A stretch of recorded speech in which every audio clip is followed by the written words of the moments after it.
Comment? Mais parce que je pense qu'on n'a pas du tout.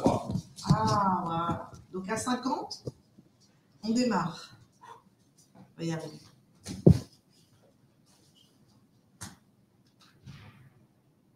Ah non, ils disent tous bonjour. Ouais.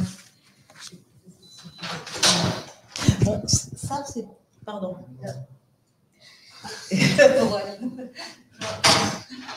Bonjour Aline. Ça, je peux pas faire les choses.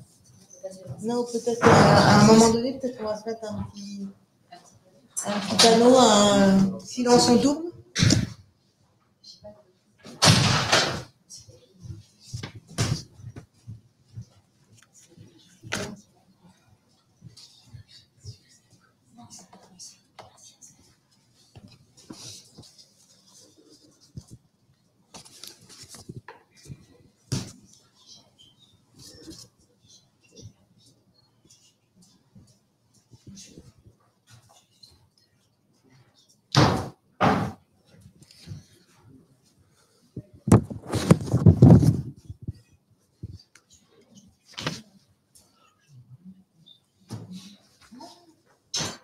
J'ai fait des bêtises. J'ai fait des bêtises. Elle...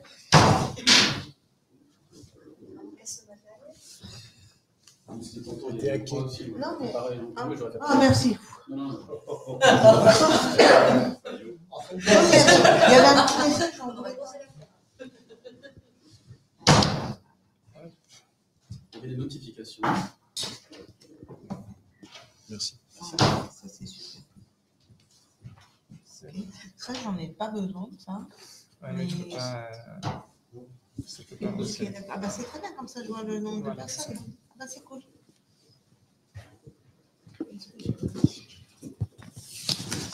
Ouais, donc ce soir, on sera en deux.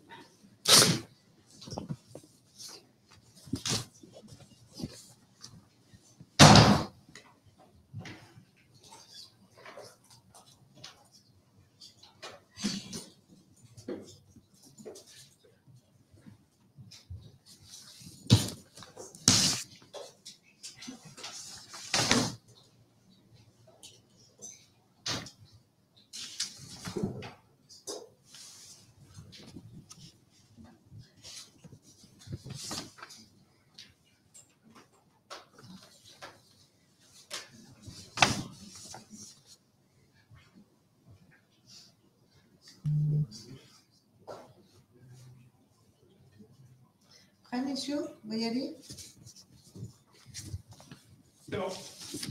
Bonjour à toutes et à tous. Je suis ravie, chers consoeurs et chers confrères, de vous parler de ce thème passionnant qui est comment continuer à travailler après une cyberattaque. J'aurais adoré que nous n'abordions pas ce sujet, puisque ce sujet est la conséquence directe de ce que 1200 cabinets d'expertise comptable ont vécu du 7 décembre jusqu'à début janvier et vivent encore aujourd'hui. Vous le savez tous, c'est la cyberattaque de Coaxis. J'ai la chance d'être accompagnée par deux spécialistes, Hubert Tondeur, commissaire aux comptes, qui s'y connaît drôlement en informatique et beaucoup plus que moi, et Florian Cloquemin, ingénieur informatique, qui va vulgariser, essayer de nous faire comprendre, puisque aujourd'hui, la grande question est comment nous organisons notre cabinet.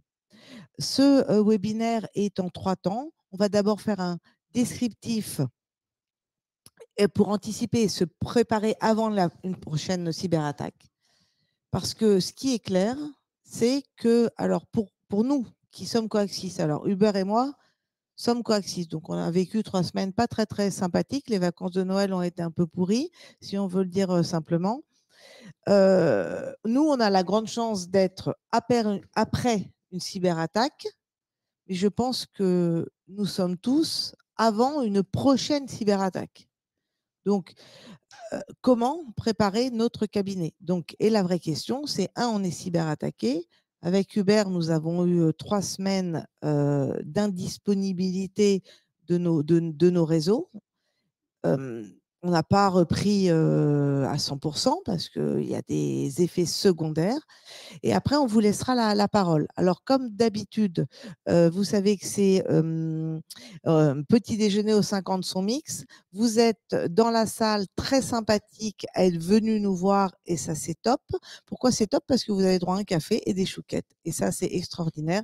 Et puis, ça vous permet aussi, et ça nous permet d'échanger après en off si vous voulez parler avec nos spécialistes du jour. Juste un petit détail, c'est que si vous voulez poser des questions, je vous demanderai d'utiliser les micros pour que nos très sympathiques experts comptables qui n'ont pas eu le courage de braver le froid et qui sont restés chez eux puissent entendre vos questions. Ce que je vous propose, c'est que on va pas interrompre et répondre à vos questions régulièrement. On va les garder pour la fin parce que j'aurais peur que certaines de vos questions soient des sujets que nous allions traiter naturellement. Donc, on va essayer d'avoir un exposé d'1 heure et quart pour laisser beaucoup, beaucoup de temps aux questions. Alors, on avait envie de commencer par ces cyberattaques. Alors évidemment, on fait ça de manière sympathique et confraternelle entre nous. On s'interrompt, on argumente et on en rajoute. Je voulais commencer par vous dire, on voulait commencer par vous dire et vous montrer les cyberattaques que la profession a déjà subies. Alors la profession et en dehors de la profession. Ces 2 dernières années, donc je pense qu'on a tous entendu parler d'Inextinso qui a été attaqué en 2021. Après, il y a Winbiz qui est c'est un des quoi, Florian? C'est un éditeur de logiciels dédié pour la Suisse. Voilà, de logiciels comptables. Après, on en a entendu parler, les attaques d'hôpitaux qui ont été paralysés, des casinos à Las Vegas, Boeing, et là, on vous parle de Coaxis. Pourquoi on a mis tous ces noms un peu prestigieux? Je sais qu'il y a voilà, Boeing, parce que ça veut dire que quel que soit le système de sécurité mis en place, personne n'est à l'abri. Non, effectivement, tout le monde, le risque zéro en fait n'existe pas. Bien sûr, tous les hébergeurs ou toutes ces sociétés peuvent mettre en place tout un tas de sécurités qui vont viser à faire tendre ce chiffre vers zéro, d'accord? Complexifier en fait le moyen pour entrer, comme un peu si je fais le parallèle avec une maison, une habitation. On va mettre des serrures 3 portes, on va mettre un système d'alarme, on va mettre un garde devant la porte, ainsi de suite, et tout un tas de choses qui vont nous permettre de renforcer. Mais par contre, il y aura toujours une légère faille qui sera possible. Ouais, et dans la liste qui est donnée, on mentionne bien des cas ville de Lille, conseil départemental, donc c'est tant du public que du privé. Oui. Donc même quand on a des activités dans l'environnement public avec peut-être des systèmes particuliers qu'on pourrait considérer comme plus sécurisés, pas vraiment finalement, parce qu'ils sont tout autant attaqués que nous. C'est même pire, je pense. Je pense que ces entités, je dirais, n'ont peut-être pas forcément. Alors, je pas dit, je pense que conscience, elles en ont, mais en fait, elles ne sont pas forcément, je dirais, peut-être les moyens ou les compétences internes ou externes pour se faire accompagner, pour vraiment mettre quelque chose de sécurisé vraiment en place. Et à ça, on peut ajouter récemment, on voyait dans la presse la bibliothèque nationale anglaise qui avait été hackée avec toutes ces données RGPD, si on peut dire, et les musées américains qui étaient également dans l'impossibilité de faire fonctionner toute une série de systèmes parce qu'ils avaient été hackés depuis décembre ou novembre, et donc bloqués depuis plus de 2 mois finalement sur l'ensemble de leur infrastructure système et réseau, quoi. Oui, et puis on se rend compte qu'en plus, il n'y a pas trop de limites. C'est-à-dire qu'en fait, même les hôpitaux, je dirais, ils se font attaquer, alors qu'on pourrait se dire il y a une sorte je dirais, de déontologie, façon de parler même là-dedans, et ben en fait, même pas. Non. Si j'ai bien compris, les hôpitaux et toute la santé ont souvent des obligations en matière de sécurité, des obligations plus. Et c'est pas parce qu'ils sont à ce niveau-là que… Les obligations, on va les avoir sur le fait d'être hébergé, par exemple, dans un data center dit HDS, donc hébergement de données de santé, qui va avoir certaines garanties en plus. Mais l'hébergement, c'est une chose. Après, il y a les systèmes eux-mêmes. C'est 2 choses différentes. Okay. Alors, il y avait un petit message qui m'informait que nous n'étions pas entendus, mais je pense que ça doit être résolu. Si vous voulez, j'ai toujours pas de son là, les gars. 9h07, on me dit pas de son. On va tout recommencer depuis le début.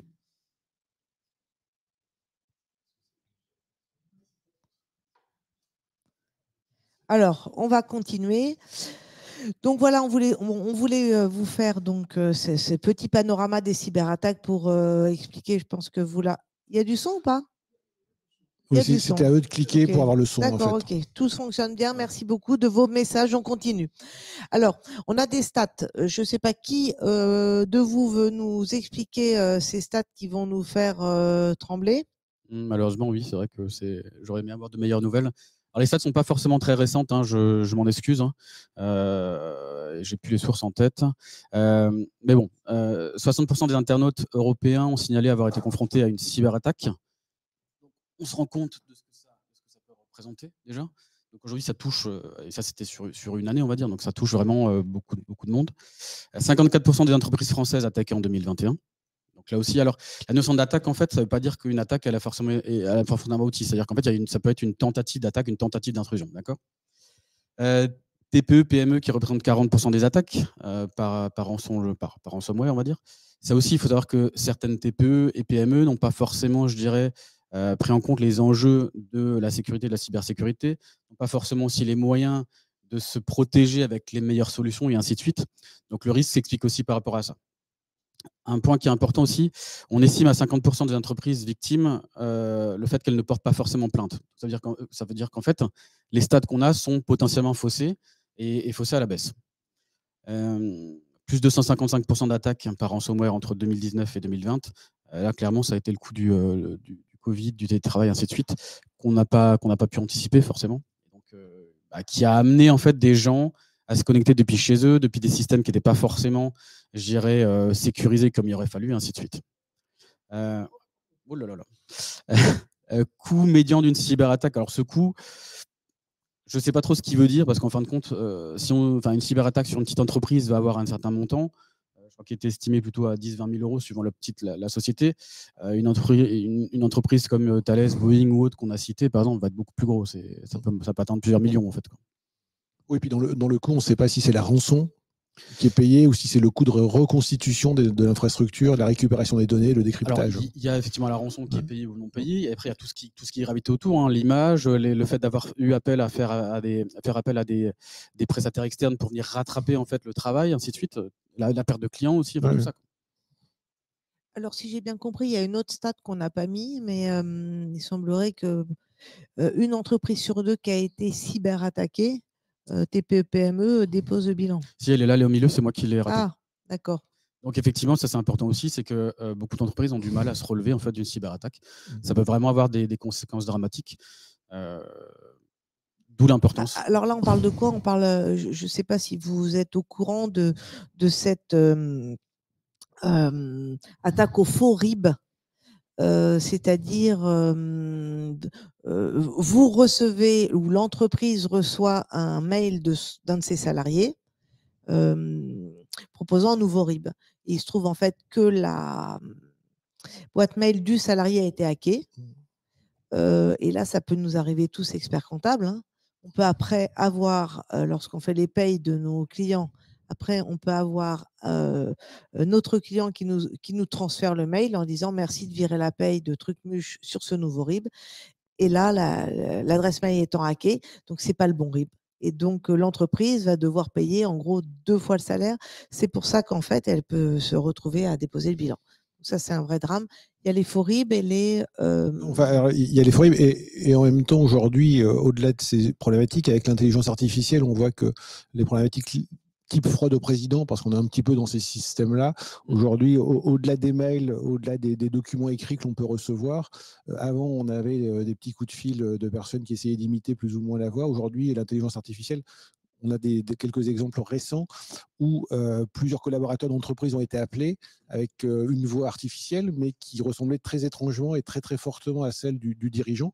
Et donc, les courriels et les appels téléphoniques avec une voix qui est imitée à la perfection, eh bien, ça conduit à parfois accepter un nouveau RIB ou à faire des opérations de virement qui ne sont pas réelles finalement et qui conduisent à des problématiques graves. On nous dit à chaque fois en termes de cybersécurité, lorsqu'on reçoit un ordre d'un montant conséquent, de confirmer avec le dirigeant, mais alors là, si c'est la voix du dirigeant qui est imitée, je ne sais même pas comment faire. Bon, on va arrêter avec toutes ces... Généralement, il faut, pour ce jeu, quand on a une demande importante qui sort un peu du cadre, alors généralement, ils mettent le contexte aussi. Donc, à dire que c'est sécurisé, que c'est confidentiel, qu'il ne faut pas en parler, ainsi de suite. Il faut à minima faire valider par un autre vecteur de communication. Ça peut être SMS, ça peut être effectivement que la personne rappelle en fait quelqu'un de la direction, par exemple, pour se faire valider ça. Grosso modo, c'est le principe de la double authentification que l'on a aujourd'hui sur les opérations bancaires. On reçoit un mail, on valide une opération, on reçoit un SMS, on doit le revalider. Mais en fait, dans toutes nos activités économiques, au sein de nos cabinets, au sein des entreprises, dès lors qu'on a des opérations financières, d'échange de paiement, de règlement, tout simplement, il faut qu'on soit dans cette forme de double authentification. Juste pour rebondir sur les factures, j'ai vu aussi chez un de mes clients à l'époque parisien, les factures papier qui étaient interceptées, le RIB était modifié sur le papier et elles étaient réenvoyées. Bon, ça bientôt, ça n'arrivera plus. Mais... Il semblerait qu'il existe des petits outils de logiciels de contrôle des RIB. On m'en a parlé il y a quelques temps. On va passer, parce que ce n'est pas vraiment le thème, mais quoi qu'il en soit, c'est dans l'air du temps. Voilà, exactement. Et ça, c'est dans l'air du temps. Et je ne sais pas si vous avez eu des clients impactés, mais moi, j'en ai eu de la fraude au président. J'en ai eu pour les faux RIB. Là, je crois qu'entre ça et Coaxis, je pense que je vais devenir une professionnelle de la cyberattaque. Alors, on voulait vous parler également de toutes ces intrusions. Tous les risques finalement qui gravitent autour d'un système d'information. Il faut bien comprendre qu'à l'époque, si on revient quelques décennies en arrière, l'informatique n'était pas entrée dans les cabinets. Donc en fait, les risques étaient beaucoup moindres. Les risques étaient du vol. Donc il fallait entrer, par effraction dans les bureaux, ainsi de suite. C'était beaucoup plus compliqué, beaucoup plus centralisé. Aujourd'hui, le fait d'avoir été digitalisé, finalement, on va être face à des types d'intrusions, virus, malware, du phishing. Donc le phishing, je vous rappelle, c'est les infiltrations via un faux mail qui prend l'usurpation d'une entité quelconque ou d'une personne, l'exploitation de tout ce qui est failles de sécurité. Là aussi, il faut bien comprendre qu'aujourd'hui, une très grande partie des intrusions sont faites dues à des failles, donc des failles dans Windows, des failles dans le logiciel du pare-feu, dans le serveur de messagerie, ainsi de suite.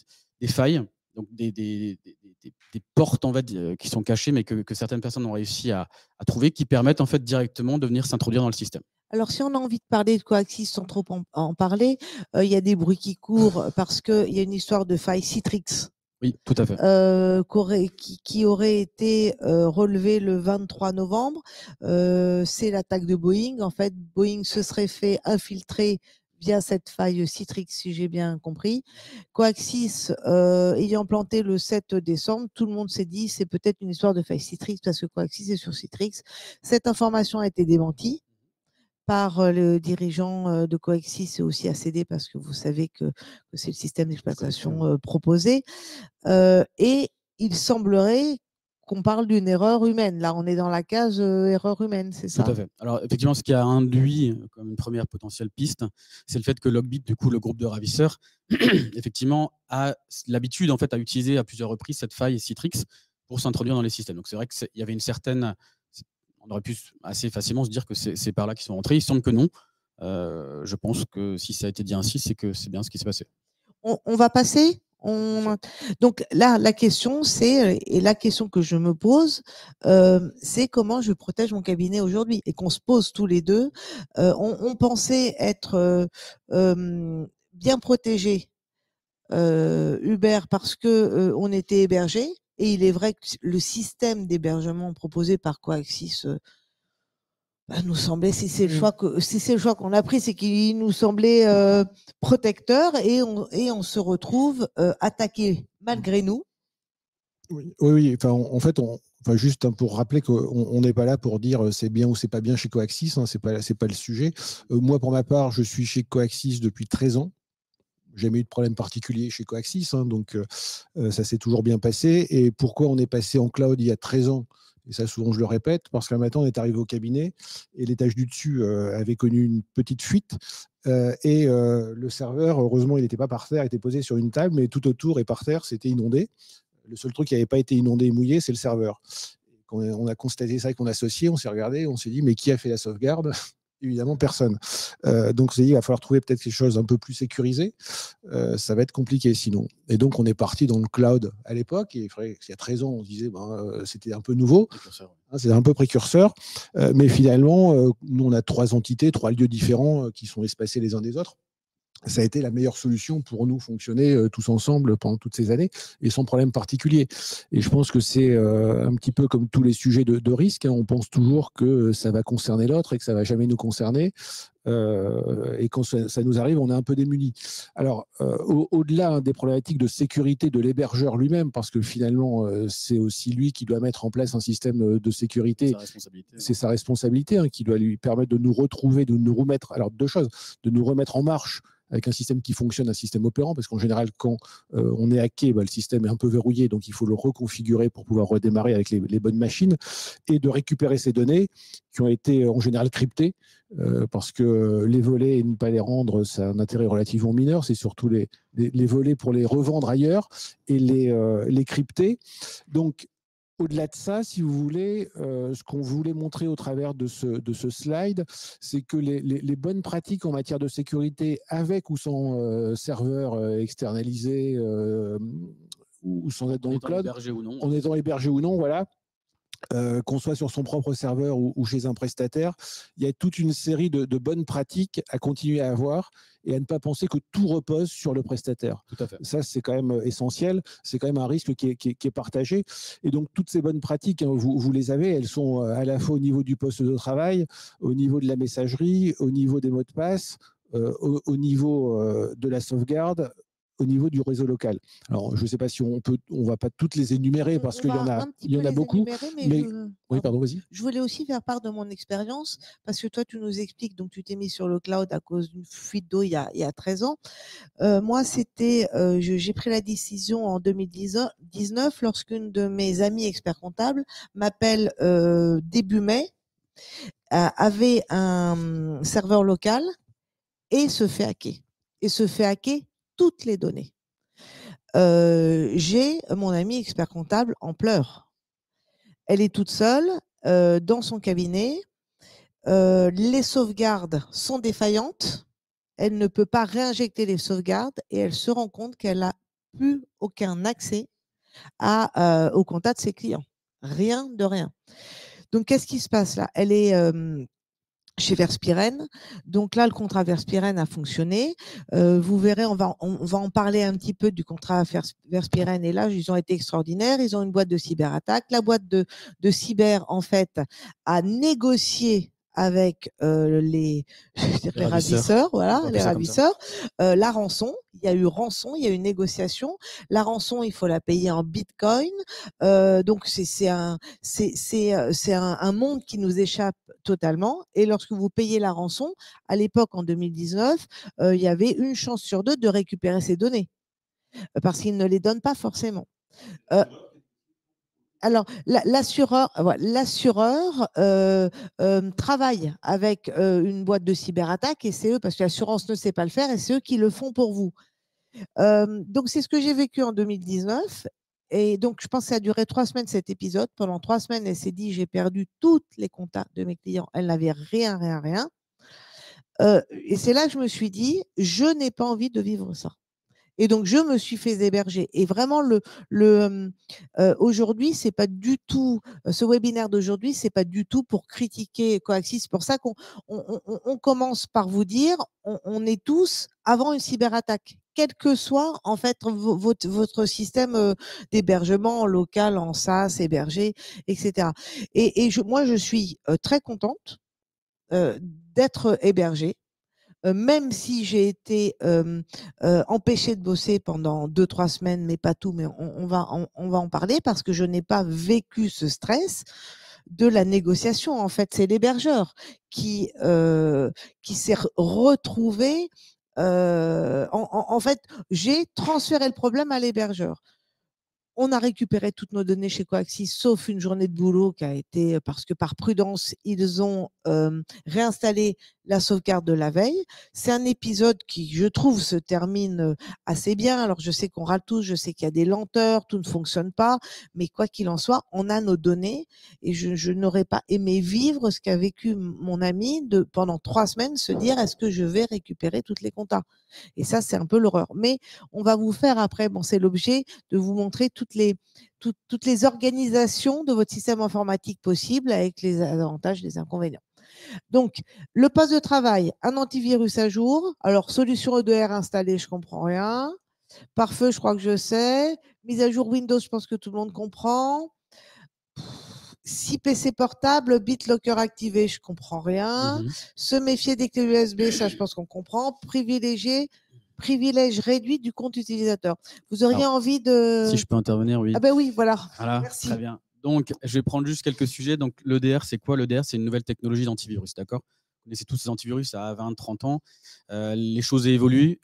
Aujourd'hui, les EDR, ça va être un agent qui va avoir, on appelle ça antivirus par défaut, un agent qui va en fait être en capacité de pouvoir détecter s'il y a des actions sur un système qui vont permettre de prendre la main sur le système. D'accord? Donc, c'est un autre type d'antivirus qui va aujourd'hui être beaucoup plus efficace sur justement les tentatives d'intrusion. Et c'est pour ça qu'il faut en être équipé aujourd'hui. Mais quand on est hébergé, moi je n'ai pas l'impression dans mon cabinet d'avoir des antivirus sur chaque poste de travail. Ah bah, il faudrait quand même. C'est inquiétant. Ah, ok. Parce qu'il faut savoir ce que j'ai pas l'impression parce que je suis pas vraiment courant. Enfin, je comprends pas tout. Mais bon. Il faut savoir que tout poste de travail, finalement, il y a un humain derrière qui est plus ou moins, qui fait plus ou moins, alors, je vais pas dire du bon travail, mais qui a peut-être n'utilisé que le PC à des fins pro, peut-être pas. D'accord, qui va peut-être aller sur des sites qui sont peut-être pas forcément recommandables, ainsi de suite, qui va en tout cas être connecté à Internet, donc être vulnérable, la façon de parler, donc il faut à minima qu'il soit protégé, ça c'est sûr. À noter aussi que suivant la licence que vous avez tous aujourd'hui, j'imagine des licences 365, à noter que suivant la licence, vous avez dans certaines licences, si je prends la Business Premium par exemple, dont beaucoup de gens sont équipés aujourd'hui, vous avez un EDR qui est inclus dedans, et très peu de personnes le savent. On est passé à messagerie là. Non, pas encore. Non. Ah pardon. Mais je me dépêche. Ensuite, BitLocker. BitLocker, c'est quoi? C'est le fait de crypter son disque. D'accord? Donc ça aussi, Windows, dans les versions pro de Windows, donc qui sont installées sur vos différents postes, intègre cette fonctionnalité de crypter votre disque. Donc, clairement, c'est quoi l'idée? C'est que si jamais vous êtes sur un PC portable, vous êtes en déplacement, qu'on vous vole le PC, sans cette clé, c'est une clé qui est longue comme le bras, vous n'arrivez pas à extraire les données. Pour une raison de confidentialité, d'image du cabinet, et ainsi de suite, c'est quand même mieux d'avoir activé ça. Privilège réduit. C'est juste pour expliquer, aujourd'hui, quand vous achetez un ordinateur, par défaut, vous êtes administrateur dessus. C'est-à-dire que vous avez tous les droits dessus. Nous, par exemple, on va préconiser qu'en fait, on crée un compte avec des privilèges moins, donc il ne peut plus installer, ou en tout cas, quand il va vouloir installer ou avoir des actions qui vont avoir un impact sur le système, on va lui demander de mettre un compte avec des privilèges plus élevés.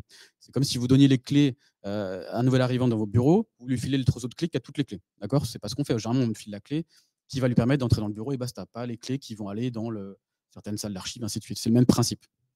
Ça, c'est pour le poste de travail. Donc après, on a les mots de passe. Bon, ça, on les connaît. Ils sont super enquiquinants avec des trucs, des chiffres, une longueur absolue. Enfin bref, des caractères. Tout est. Mais si j'ai bien compris, la grande mode aujourd'hui, c'est la double authentification. Oui, c'est pour ça d'ailleurs que ça a été introduit par les systèmes bancaires de manière très. C'est obligatoire sur toutes les opérations de fintech, par exemple, à compter du 1er janvier 2024. Aujourd'hui, on est obligé de reconfigurer tous ces outils pour avoir cette double authentification. Alors, au-delà du nombre de caractères, parce que si vous regardez les tables de hacking, dès lors que vous êtes sur ce que l'on fait tous en général, le mot de passe de 5-6 caractères, grosso modo, une machine vous le décode en quelques secondes, même pas, enfin à peine. Donc, pour commencer à avoir quelque chose qui devient compliqué, il faut être sur 8 à 12 caractères et multiplier la typologie de caractères qui va être à l'intérieur, des chiffres, des majuscules, des minuscules. Critères de complexité, voilà. C'est ça. Alors, c'est plus compliqué à retenir. Alors, ça ne veut pas dire qu'il faut mettre le petit post-it sur son bureau. Parfois, on a la possibilité d'enregistrer le mot de passe. Oui, alors ça, il y a des outils par contre. Il y a des outils qui. Alors, par contre, qu'on ne peut plus accéder à son ordinateur. Pas le faire du tout. C'est comme la clé sous le paillasson devant la maison, non? Il y a quand même des coffres-forts qui permettent de sécuriser ce genre de mot de passe. Par contre, effectivement, oui, ce qu'Hubert dit, c'est qu'il y a aujourd'hui des logiciels qui peuvent être installés sur un téléphone portable. Alors, l'avantage du téléphone portable, c'est qu'il y a aujourd'hui une identification digitale ou avec reconnaissance faciale. Donc, il y a quand même un critère de sécurité plus élevé. Et en fait, ce gestionnaire, finalement, va vous permettre de stocker et de gérer vos mots de passe pour toutes vos entités. Donc, ça, c'est vrai que c'est pas négligeable, c'est intéressant. Mot de passe, je pense qu'on en a parlé. La messagerie. Alors, la messagerie, c'est vraiment, il faut que les gens soient alertes. D'accord? Déjà, il faut se rappeler qu'aujourd'hui, la messagerie, le mail n'est pas un moyen fiable d'envoyer une information. C'est-à-dire qu'en fait, aujourd'hui, aucun organisme, que ce soit de l'État, banque ou autre, ne vous demandera une action par email. Ils savent que potentiellement, le mail, vous n'avez pas de garantie qu'il soit bien reçu. D'accord? Donc, s'il y a quelque chose d'important, ça passera forcément par un courrier postal, par un appel téléphonique ou autre. Donc, ne vous mettez pas un coup de pression non plus à se dire, voilà, je l'ai reçu par email, il faut que j'y réponde, il faut que j'y donne suite. Méfiez-vous de l'expéditeur. Alors, il y a 2 expéditeurs. Je vais détailler. Il y a celui qu'on voit affiché. Et généralement, si vous laissez le curseur de la souris au-dessus, on voit le réel email qui a été utilisé pour envoyer. Des fois, en fait, ça, au lieu de Microsoft, ça va être Microsoft, un truc comme ça va être quelque chose de légèrement twisté, on va dire, qui fait qu'en fait, si vous ne faites pas gaffe, potentiellement, vous allez vous faire avoir. Après, si vous recevez un mail, par exemple, d'une personne que vous connaissez, interrogez-vous sur le contexte. Est-ce que c'est normal que cette personne, avec qui j'ai peut-être pas été en contact depuis quelques semaines, m'envoie maintenant une demande sur un contexte un peu particulier, ainsi de suite. Il faut juste être vigilant et vous poser certaines questions. Alors ça vaut aussi pour ça vaut aussi pour les SMS d'ailleurs. De plus en plus, on voit du phishing par SMS, notamment sur novembre-décembre, on recevait beaucoup de SMS de entaille, donc ce qui vous permet de payer gentiment vos amendes, qui ne contactent absolument personne par SMS pour payer les DHL. Donc attention, parce que souvent il y a une redondance aussi entre les messages qu'on peut recevoir sur des SMS et les messages qu'on reçoit en parallèle par mail, et c'est de plus en plus sophistiqué parce que jusqu'à présent, en tout cas il y a au moins 12-18 mois, en général, quand on lisait un peu attentivement le mail, et des petits problèmes de français. Aujourd'hui, c'est beaucoup plus compliqué, et notamment, avec ce qu'on évoquait tout à l'heure, c'est-à-dire l'IA, la génération des documents qui vous sont adressés sont quand même assez parfaits finalement. Les logos, la charte, tout ça est reproduit. Il y a même certains types d'attaques maintenant, ou même quelqu'un qui est entraîné peut se faire avoir clairement. Oui. Et ça vaut le coup d'essayer dans vos cabinets de faire un peu de tests de phishing en envoyant des mails pour voir, évidemment, sans risque réel, hein, mais pour voir si les collaborateurs vont appuyer sur le mauvais bouton.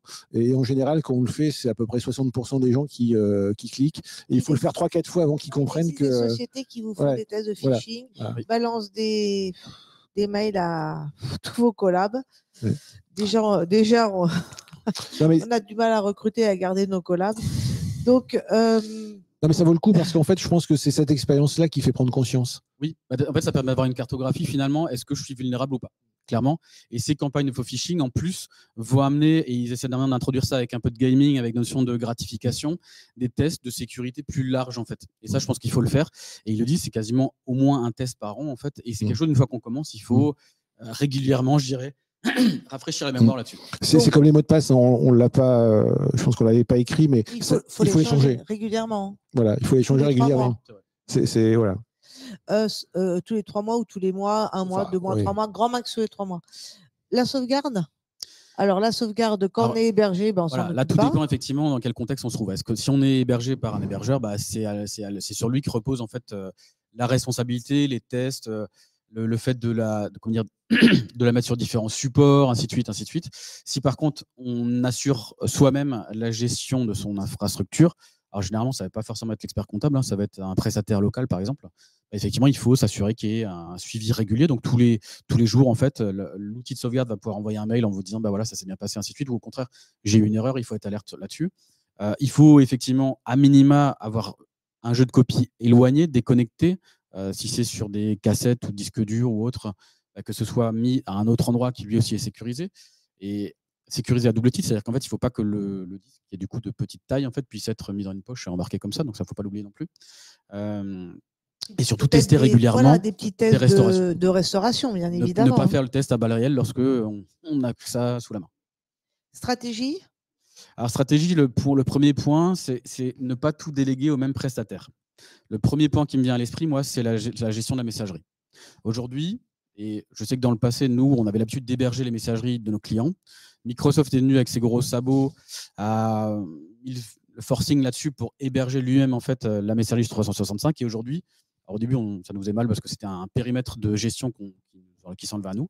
Aujourd'hui, j'ai une position différente, c'est qu'aujourd'hui, j'incite presque les gens à aller sur du 365. Et ça leur permet, et là on l'a vu avec Coaxis par exemple, ça leur aurait permis pour certains de pouvoir avoir au moins un moyen, un vecteur de communication avec leurs clients, dans une certaine mesure pouvoir continuer à travailler un petit peu. C'est assez important. Dans cet épisode Coaxis, il y a évidemment différentes configurations de cabinets et certains cabinets avaient tout hébergé, c'est-à-dire l'outil de production, le logiciel souvent ACD, les mails et les payes. Ce qui fait que pendant 3 semaines, il n'était même pas possible d'envoyer un mail au client pour le prévenir puisqu'on n'avait plus accès au mail. Donc ça, c'était vraiment terrible. Moi, j'avais la paye ailleurs, j'avais les mails ailleurs sur 365. Décision que j'ai prise il y a 1 an. comme ça, au Une doigt décision. mouillé, en disant non, mais on va arrêter de. Bon, bref, bah, c'était très Ouais. utile et c'est vrai que fort de cet épisode-là, dans les stratégies aujourd'hui à mettre en place, qui nous semble évident, c'est pas tous les œufs dans le même Ouais. panier. Alors c'est vrai qu'il y a beaucoup de solutions, hein, d'outils qui sont proposés en SaaS, donc de fait, qui ne sont pas nécessairement dans l'hébergement Qui sont principal, extérieurs, oui, qui sont extérieurs. Donc nous, c'était la même chose, hein. On a la paye en dehors. On a l'audit aussi en dehors, parce que certains avaient aussi l'audit à l'intérieur. Donc, par contre, moi, j'étais persuadé, parce que j'avais quand même une suite Microsoft 365, mais qui n'était pas activée sur l'hébergement 365. Donc, on avait les mails à l'intérieur. Et là, pendant 24 heures, alors moi, j'ai la chance d'avoir un ordinateur avec du local. Donc moi, j'avais mon historique de mail, mais mon associé et tous les collaborateurs ne pouvaient plus accéder à rien finalement.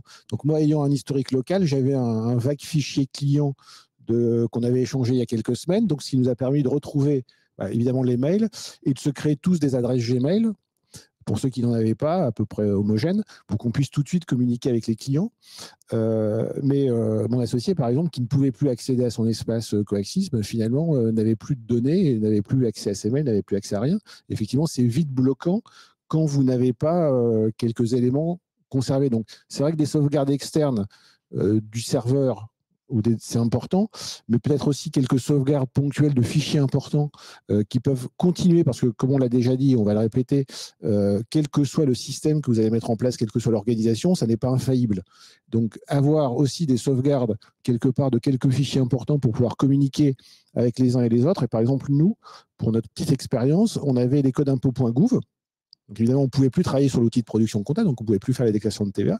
Sauf qu'on a pu les faire parce que comme on avait les comptes impôts.gouv des clients, on a pu faire à la mano, entre guillemets, à la louche, les déclarations de TVA et aller les déclarer directement sur le compte impôts.gouv. Mais c'était un peu une chance d'avoir ces codes ailleurs sur un fichier qui traînait et d'avoir pu retravailler sur ça. Mais effectivement, si vous êtes totalement en totalité avec tout Vous êtes dépendant. dans l'outil, sans quelque chose qui vous permette d'avoir une piste parallèle, évidemment, vous êtes pieds et mains liés. Oui, tout à fait. Donc, une messagerie indépendante avec 2-3 fichiers, genre votre fichier client, parce que pour un minima les prévenir s'il y a un petit problème. Et après, on a Alors moi, ce que j'ai appelé vecteur de communication, c'est aussi, par exemple, c'est une idée, hein, c'est par exemple d'avoir le listing de ses clients, enfin des numéros de téléphone de ses clients, ses contacts, on va dire. Par exemple, chez OVH propose un service de SMS, d'accord ? Donc ça peut être un moyen avec des carnets d'adresses, donc par segment. On peut imaginer communiquer aussi avec ses clients via un numéro de téléphone, pas que via le mail aussi. C'est pas déconnant de multiplier en fait ces vecteurs de communication. Et donc réseau local, pare-feu, configuré. Oui, encore onduleur, tout ça, bon, on oui, sait, ça, je c'est du pense bon qu'on peut sens. C'est du bon passer. sens. Inventaire du parc à jour, ça veut dire quoi ? Ça veut dire en fait savoir quels sont les PC, les équipements qu'on a Oui. en fait en local. Si jamais, encore une fois, il y a des failles de sécurité, qu'on sache si on est impacté ou pas, qu'il faille les mettre à jour, ainsi de suite. Alors, dans cette cyberattaque, en fait, on a eu Verspiren qui est venu nous parler et pour nous expliquer si l'assurance groupe était effective. Et là, alors Verspiren, vous savez, c'est le courtier, derrière c'est MMA. L'assureur nous dit l'assurance fonctionne avec 4 conditions. 1, avoir installé des antivirus, des anti-spam, des firewalls et les mettre à jour automatiquement. Alors voilà, moi je réponds un peu que c'était un peu le job de Coaxis dans mon truc. 2, mettre à jour ces logiciels selon les recommandations de l'éditeur. Moi je réponds, c'était le job de Coaxis.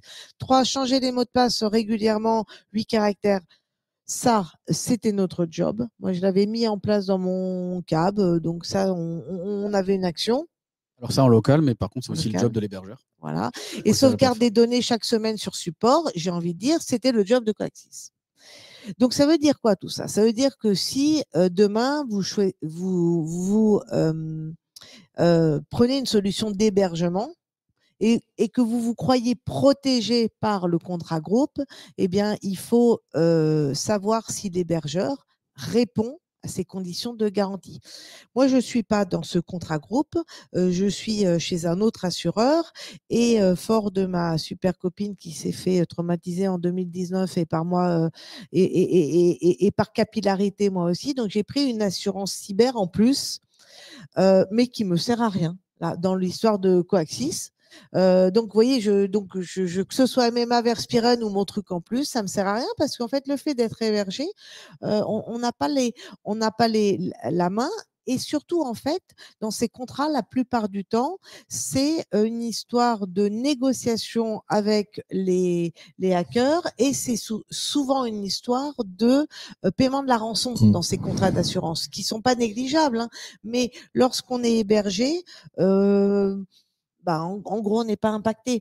Donc, tout ça pour vous dire que avec la présidente du Conseil national de l'ordre, Cécile de Saint-Michel, on prend ce sujet à bras-le-corps, elle prend surtout ce sujet à bras-le-corps pour essayer d'avoir le contrat à minima, celui de la profession, qui soit adapté lorsque nous sommes hébergés, parce que là, on comprend, Hubert, que en fait, on est un peu... Alors, oui, effectivement, la majeure partie de ces sujets, alors peut-être les mots de passe qui seraient peut-être partagés entre l'hébergeur et nous. Les 3 autres sujets sont des sujets sur lesquels on n'a pas la main, nous, en tant que clients, dès lors qu'on est hébergé, sont des sujets qui vont être des sujets entre assureurs, finalement, entre nos assureurs et l'assureur du prestataire en cas de problème. Mais nous, effectivement, ça ne nous concerne plus dès lors qu'on n'a pas notre propre hébergement in situ, si on peut dire. Alors, par contre, dès lors que vous gardez une solution in situ, bien évidemment, il faut que vous remplissiez ces critères, sinon votre assureur ne vous accompagnera pas en cas de problème. Concernant les mots de passe, je vois qu'il y a un petit message.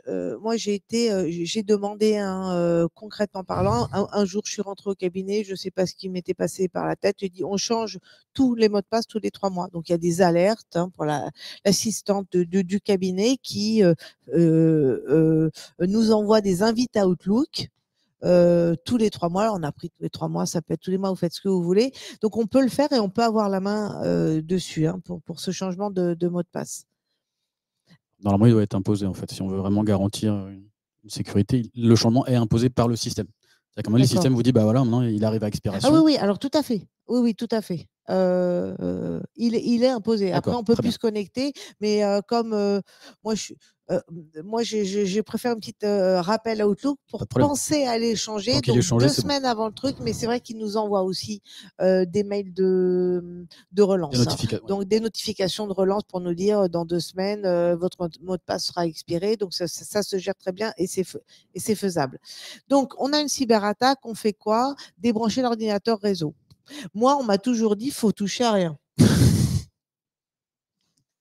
Là aussi, ça va dépendre dans quelle configuration on se trouve. Pourquoi Axis, ils nous ont dit, il ne faut rien toucher, non Oui. Oui. C'était pas forcément chez vous. C'est chez eux, oui. Ça n'avait pas forcément d'impact, en fait. Ça, ce point-là, en fait, va dépendre si on est hébergé à domicile, enfin au cabinet, ou chez un hébergeur. On ne pas payer la rançon. Donc là, en fait, c'est plutôt lorsqu'on est en direct sans être hébergé. Là aussi, ne pas payer la rançon, tout va dépendre dans quelle configuration on se trouve. Si effectivement, vous n'avez pas mis suffisamment de sécurité, qu'il y a eu une exfiltration de données, si vos données ont été cryptées, qu'ils sont allés jusqu'aux sauvegardes, qu'ils les ont détruites ou qu'ils les ont elles-mêmes cryptées, à un moment donné, payer la rançon, si vous n'avez pas le choix, vous allez le faire. Évidemment. Porter plainte, déclarer le sinistre et notifier l'incident à la CNIL uniquement s'il y a eu des données volées. Donc, pour ceux qui sont impactés par Coaxis, on n'a rien fait à la CNIL parce qu'on nous a dit dès le début qu'il n'y avait pas de données volées. Oui, et après, a priori, ce qui devait être publié sur Internet la semaine dernière, de mémoire, c'est ça, la semaine précédente, ne portait pas de données AFEPSHIT, parce que ça ne portait pas de données clients finalement. A priori, pas clients, de nos cabinets ou de nos clients de cabinet. En tout cas, rien n'est sorti. Alors, je voulais simplement vous dire ce que nous avions fait en place ici à Paris et dans d'autres conseils régionaux et au niveau national. En fait, l'avantage d'être dans une cyberattaque d'envergure, c'est que les instances se sont saisies des sujets.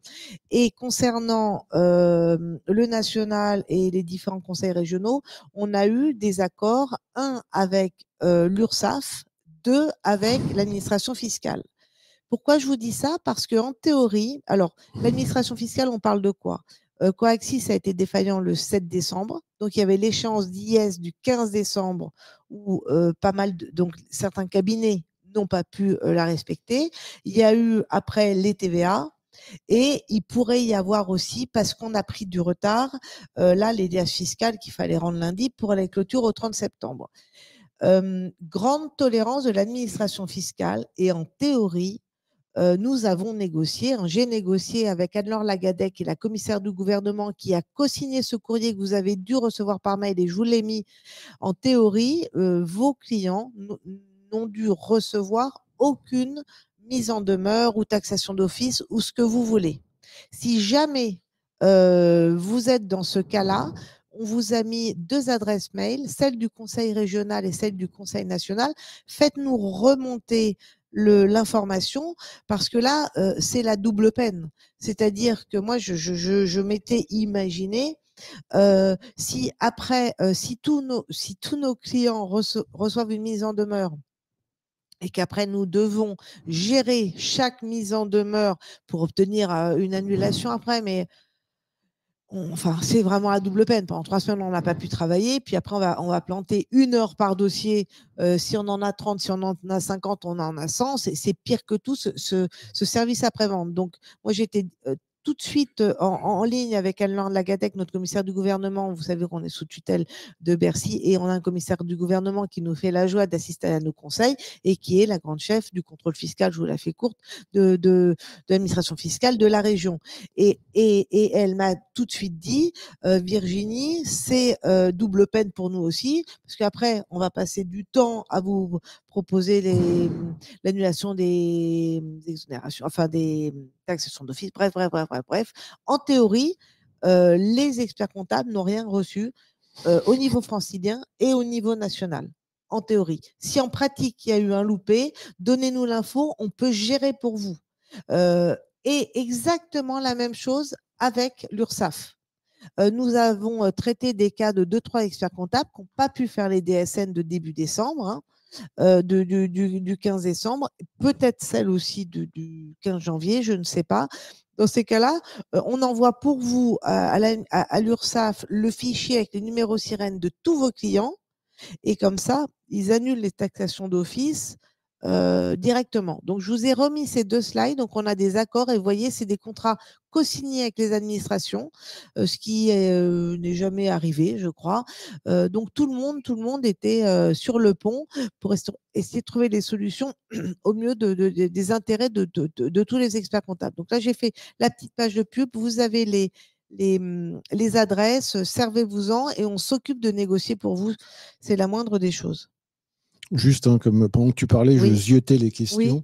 Oui. Sur le contrat d'assurance, Verschpuren, c'est le contrat groupe qui est Oui. négocié et mis en place par l'ordre finalement. Tout à fait. Est-ce que c'est le meilleur ou pas le meilleur? C'est pas trop le sujet. Je pense pas qu'on puisse se positionner sur ça. Enfin, c'est le meilleur jusqu'à temps que vous réussissiez à en négocier un mieux que celui-là, finalement. Non, mais voilà. l'avantage en fait du Mais contrat groupe, il c'est prend en compte l'ensemble des risques quand même de la profession. Exactement. Et quand il y a des nouvelles missions, il les met à jour. et ils les mettent à jour. Et donc, quand on n'est pas dans le contrat groupe, c'est un effort à faire. Vous voyez, avec la loi PAC, il y a eu différentes missions possibles. Bah, si votre contrat ne les comprennent pas, eh bien, vous serez pas assuré. Donc, le contrat groupe peut être une excellente idée. Quoi qu'il en soit, là, c'est pour ça que je pense que la profession doit se rapprocher pour cibler mieux la cyber-assurance lorsqu'on est hébergé. Alors, on continue. Vous avez aussi plein de webinaires qu'on vous a déjà proposés, qu'on a déjà réalisés ici ou au Conseil national. Je vous les mets. Il y a de la documentation, il y a un guide. Vous avez les liens, vous avez tout. Ça vous servira lorsque vous aurez le QCM à remplir à la fin avec les 342 questions. Alors, il existe aussi, on va aller vite, mais des aides financières qui sont proposées et par la BPI et par la région Île-de-France pour vous faire des diagnostics de sécurité, etc. Vous avez les slides. Évidemment que les slides seront disponibles pour vous après. Vous pourrez étudier tout ça. Donc, la vraie question, c'est donc aujourd'hui, je pense qu'on est tous persuadés qu'on sera cyberattaqué un jour. Bon, nous, c'est fait, on va craser les doigts, on espère que c'est bon, c'est une fois dans la vie. Mais la vraie question, c'est le temps de rétablissement, en réalité. Parce qu'on aurait eu, nous, dans nos cabinets Uber, que 48 heures de temps de rétablissement, bah, Oui, oui. Alors, oui, la problématique, c'est dans quelle mesure le système que l'on va mettre en place, hein, que ce soit chez nous, que ce soit en hébergement ou en SaaS, finalement, une fois que le système est corrompu, une fois qu'il est attaqué, en combien de temps on réussit à le remettre en route et dans quelle mesure on garde bien l'intégrité de nos données. Parce qu'il y a quand même deux phénomènes, hein, c'est l'outil qui doit fonctionner, donc l'infrastructure qui doit se remettre en route. C'est quand même un premier sujet, parce que sans infrastructure, vous avez beau avoir vos données, ça va moins bien marcher, mais encore faut-il avoir su protéger les données. Donc il y a vraiment deux sujets sur lesquels il faut travailler, c'est la protection des données en tant que telle et la capacité à restaurer un système qui permette de réinitialiser les données pour recommencer à travailler. D'accord. Donc aujourd'hui, si on a envie de réinventer notre organisation, en se disant j'étais hébergé, finalement je pensais être sécurisé, je n'étais pas tout à fait. J'ai quatre solutions qui s'offrent à moi, c'est ça, Florian? Oui, après on pourrait en donner 3, enfin, majoritairement, on pourrait quasiment dire qu'il n'y en a que 3. Sur la gauche, ce que je vais appeler l'auto-hébergement, donc c'est un état de l'art en fait de ce qui peut se faire. Il faut bien le comprendre comme ça. Donc soit effectivement je suis autonome, je peux. Là, j'ai mon serveur chez moi. C'est ça. Si à la fuite du voisin, ça bousille le serveur, c'est l'idée de protéger. Un parapluie par-dessus. Voilà. J'ai un parapluie sur mon serveur. Voilà, tu as un parapluie, c'est bon. Donc ça, c'est le premier point. Généralement, les cabinets sont aidés d'un de leurs clients qui va être prestataire informatique, donc il va gérer ça. L'avantage, c'est qu'il va avoir, il peut choisir comment ça se passe. Enfin, le prestataire va pouvoir remonter généralement plus rapidement l'infrastructure si besoin, parce qu'en fait, il n'aura que lui à s'occuper. Là, dans le cas de Coaxis, il y avait beaucoup, un nombre important en fait, voilà, à remonter, donc c'est sûr que ça a pris un certain temps, clairement. Ensuite, les deux du milieu, on va être en fait sur une délégation partielle de certains aspects d'un système d'information. Donc là, on va être sur un mix entre une partie locale et une partie cloud. D'accord ? Donc on va pouvoir, par exemple, si je prends l'infrastructure as a service, moi en tant que cabinet, par exemple, je vais louer des serveurs. Par contre, c'est moi qui vais m'en occuper. D'accord ? Enfin, moi ou mon prestataire. Mais disons que les serveurs ne sont plus chez moi. Donc ça résoudrait déjà le problématique du parapluie. Voilà. La problématique des accès physiques aussi, il ne faut pas l'oublier. Moi, j'ai croisé bon nombre de cabinets où, en fin de compte, l'informatique, le serveur était accessible. Je poussais une porte, il n'y avait pas de clé, il n'y avait pas de clim, il n'y avait pas de. Peut-être qu'on était au premier étage, peut-être qu'on était même en sous-sol, ainsi de suite. Donc, il y a pas mal de sécurité à ce niveau-là qui sont souvent assez oubliés. Donc là, ces serveurs sont bien dans un data center. Hein. Voilà. Ils sont donc, bien à l'extérieur. On va avoir un niveau de sécurité plus grand. D'accord ? On avance plateforme. Donc là, plateforme as a service. En fait, je vais avoir d'une part mes serveurs qui vont être dans un data center, plus le data center, le data center va me proposer, va me gérer certains pans de mon système d'information. D'accord ? Et ensuite, on va tout à droite. Et là, c'est une délégation complète, d'accord, qui s'appelle Software as a Service, donc SaaS ou DaaS, donc Desktop as a Service, où en fin de compte, je n'ai plus rien chez moi. Chez moi, je vais juste avoir en fait un PC portable, une tablette ou autre, qui va être le point d'entrée vers le système SaaS, et je délègue intégralement, en fait, on va dire, la gestion de mon hébergé, en fait, là. Exactement. Le dernier à droite, c'est la solution hébergement. Tout à fait. Donc, il n'y en a pas un qui est mieux que l'autre ou ainsi de suite. Enfin, on ne peut pas forcément réagir dans ces termes-là. Dans un cas, en fait, vous en êtes responsable, d'accord ? Enfin, vous, via votre prestataire ou vous-même, si vous avez les compétences. Je ne vous le conseille pas. Et dans l'autre cas, en fait, on délègue 100% en fait, de la gestion. Alors, dans les situations intermédiaires, j'ai quand même de l'hébergement, hein, parce que mes outils sont bien hébergés dans un data center chez un tiers. Tout à fait. Simplement, par contre, si je prends un des deux, dans un cas, vous allez louer des serveurs. Si après, les installations qui sont faites dessus ne marchent pas, c'est vous qui serez responsable de data center. Vous dire, OK, moi, je vous mets à disposition des serveurs, physiquement, en fait, vous me parlez. Mais après, ce que vous en faites dessus, ce n'est pas mon problème. Donc, oui, alors. Donc, on choisit quoi maintenant, docteur ? Non, alors, enfin, après, le spécialiste est à notre gauche. Hein. Mais je pense qu'il y a un truc à avoir à l'esprit, hein, dont on a beaucoup parlé, c'est le fameux 3-2-2-1-0, hein, c'est-à-dire au niveau des sauvegardes. C'est-à-dire qu'en fait, que vous ayez votre serveur chez vous ou que ce soit des machines virtuelles, hein, qui seraient dans un data center, hein, c'est d'avoir 3 sauvegardes. C'est ce qui est préconisé. Hein. 3 copies. Hein. 3 copies de vos serveurs, finalement, hein, des données qui sont sur le serveur. D'avoir ensuite une copie qui soit en dehors des serveurs sur 2 types de supports différents. Donc, c'est les 3 copies. Les 2 pour les 2 types de supports, hein, sur lesquels, donc c'est les NAS en général, Et le deuxième. Cloud, ça peut être sur un cloud, Amazon ou autre. Voilà. D'ailleurs, ce que vous pouvez faire également avec votre messagerie, parce que c'est pas parce que vous êtes sur du 365 que vous ne pouvez pas. Justement pas. Ah bah si, juste. On m'a expliqué qu'on pouvait la sauvegarder. Justement, ce qu'il faut savoir et que beaucoup de gens ignorent, c'est que la messagerie de 365, par défaut, n'est pas sauvegardée. C'est-à-dire que si vous êtes sur 365, voilà. Mais on peut la sauvegarder. Bah oui, mais les gens ne le savent pas. Oui, d'accord.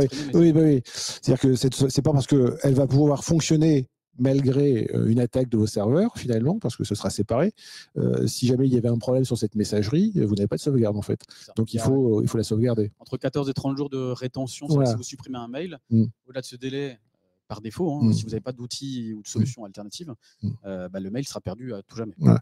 Et ensuite, c'est d'avoir une sauvegarde qui soit hors ligne, c'est-à-dire qui se fasse sur un support entre guillemets externe et qui soit déconnecté, une fois qu'elle a été chargée des données, qu'elle soit déconnectée de façon à ce qu'au moment où vous êtes attaqué, ces sauvegardes restent relativement intègres, parce que si vous avez été infiltré, parce que ça c'est un autre sujet, c'est un sujet, c'est si vous avez été infiltré, il y a de fortes chances qu'on vous ait déposé quelques virus, pour parler très très simplement, sur vos outils, et que quand vous avez fait cette sauvegarde débranchée à un instant T, vous avez pu embarquer aussi un petit virus. Donc ça nécessite quand même d'analyser les données qui ont été décuplées, pas décuplées, mais déconnectées finalement, ou dupliquées et déconnectées, parce que si vous les réintégrez, bien évidemment, ça va vous poser un petit sujet supplémentaire. Voilà, c'est la question. Et ça, finalement, ce 3-2-2-1-0, quel que soit le mode opératoire, il faut que vous puissiez le mettre en œuvre. Oui, sauf que dans un cas, vous n'avez pas trop la main dessus et c'est le président qui s'en occupe. Mais généralement, ils le font tous. Voilà. Très bien, on a nos sauvegardes. Parce que là, c'est une grande discussion qu'on a. Il y a un groupe WhatsApp avec tous les utilisateurs, pour pas dire les victimes de cette cyberattaque. Et beaucoup de messages sont échangés tous les jours sur il faut qu'on sauvegarde nos données, on va demander à Coaxis nos données, on va les sauvegarder. Ok, on les sauvegarde avec du 3-2-2, ce qu'on veut, la méthode. Mais 3-2-2, c'est juste le fait d'avoir un nombre de sauvegardes et des sauvegardes sur des supports différents finalement. Mais on en fait quoi? Parce qu'après, ok, on a les données quelque part, mais demain on est cyberattaqué, faut les réinstaller. Oui. Alors j'ai quoi? Donc j'ai un serveur dans mon cabinet où j'ai mis toutes mes mises à jour d'ACD, que ça dépend où tu es. Alors après je laisserai, mais je vais vous le faire très très simple. Bon, finalement ça dépend quand même de où tu es dans les 4 petites colonnes. Mais si on se rapproche, parce que j'aurais quand même tendance à penser que l'évolution technologique fait qu'on va plutôt sur la droite du slide que sur la gauche. C'est le fait, et ça, il y a eu des grandes discussions parce qu'il y a des petits problèmes de langage, parce qu'on n'est quand même pas non plus des spécialistes, des petits problèmes de langage entre ce qui est le serveur virtualisé et le serveur indépendant non connecté aux autres serveurs. C'est-à-dire, mon serveur n'est pas connecté ou n'est pas le même que celui, évidemment, c'est pas le même, mais ce serait plus ou moins la même machine, et pour laquelle on aurait un seul tuyau. Je vous la fais vraiment de façon très descriptive. Donc aujourd'hui, ce qu'il faut quand même bien avoir en tête, c'est que tous les serveurs sont virtualisés, parce que c'est aussi ce qui permet de donner de la sécurité. C'est l'évolution, ça donne de la flexibilité et de la sécurité. Donc ce qui permet de loger dans des entités à l'intérieur des serveurs des systèmes et des données, finalement, pour faire assez simple aussi. Par contre, c'est le fait de ne pas mutualiser les serveurs qui va amener une forme de sécurité, quand même, alors qui n'est pas inviolable, mais une forme de sécurité, c'est-à-dire qu'on ne va pas virtualiser des machines qui vont être partagées finalement entre nos 2 cabinets, mais chacun aura bien des machines, son périmètre cloisonné. Alors, ce qui permet d'être à droite, tout en étant un petit peu comme dans l'auto-hébergement, parce que si on est auto-hébergé, quand je suis attaqué, par définition, tu n'es pas attaqué. Ou alors, c'est qu'on n'a vraiment pas de chance.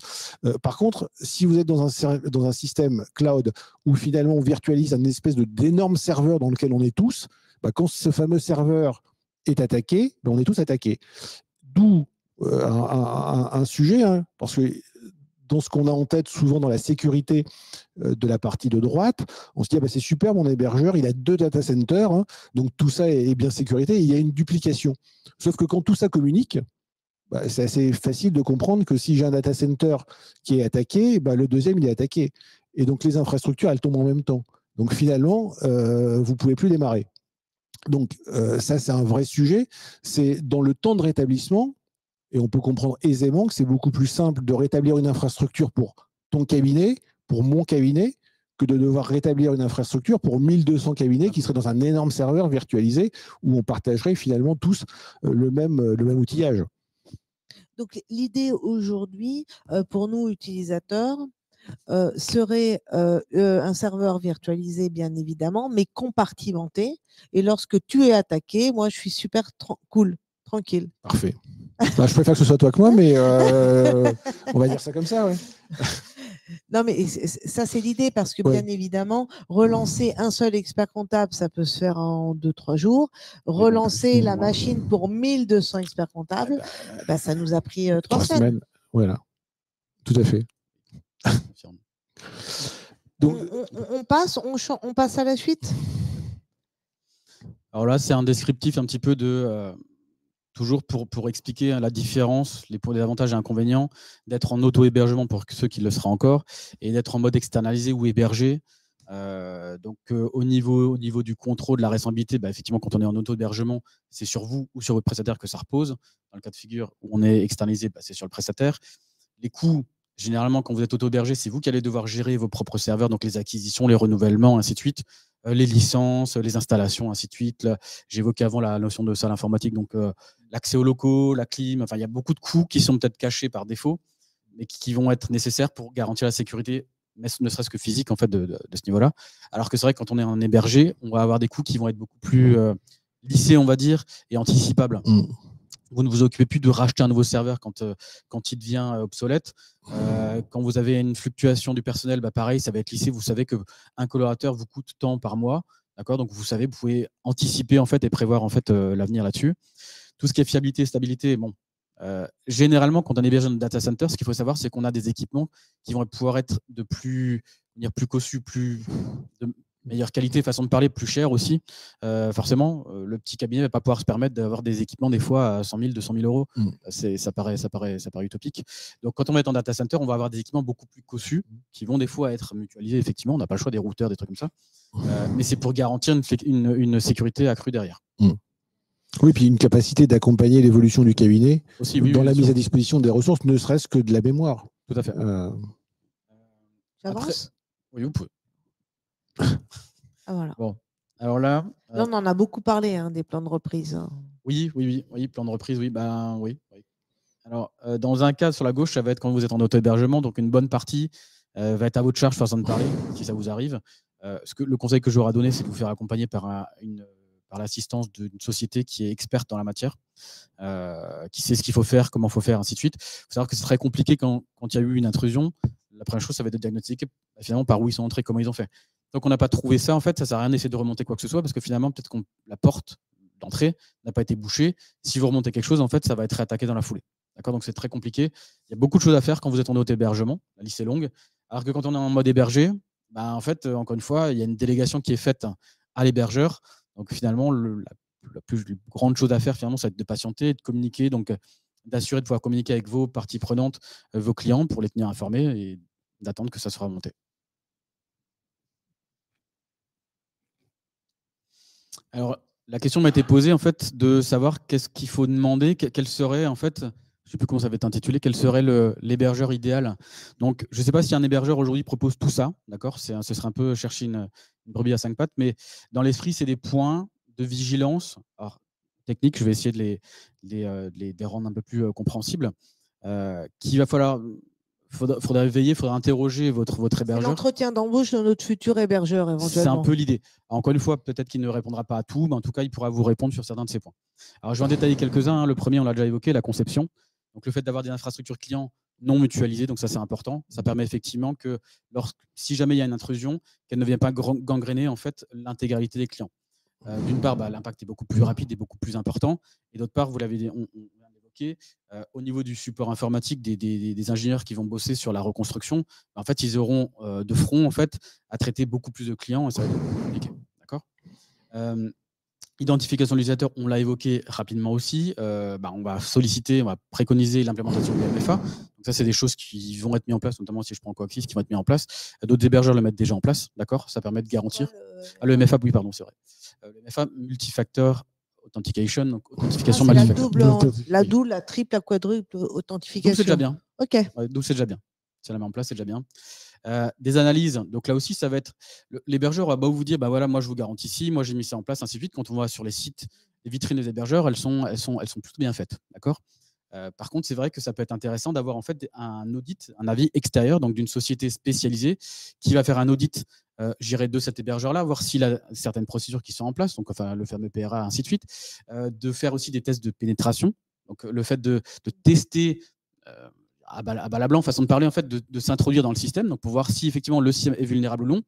Et je pense qu'aujourd'hui, ça va être important pour un hébergeur de montrer, en fait, pas de blanche façon de parler, mais pas seulement pour lui, via en fait ce tiers finalement qui est venu tester, challenger en fait l'infrastructure de l'hébergeur. Donc là, je résume un petit peu les 3 premiers points. On demande à l'hébergeur si l'infrastructure est avec des clients non mutualisés. Donc en fait, si on est 1000 sur un serveur ou si on a chacun son espace dédié, ce qui veut dire que s'il y a une cyberattaque, il n'y en a qu'un seul d'impacté. 2, en fait, c'est la double authentification.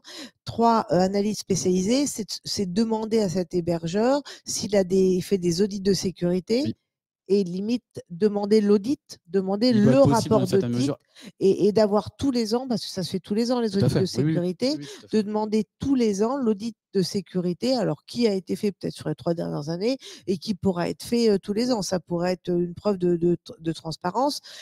S'interroger s'il y a des tests de pénétration et éventuellement demander le rapport de ces tests et la capacité des fameux tests de remise en service Oui.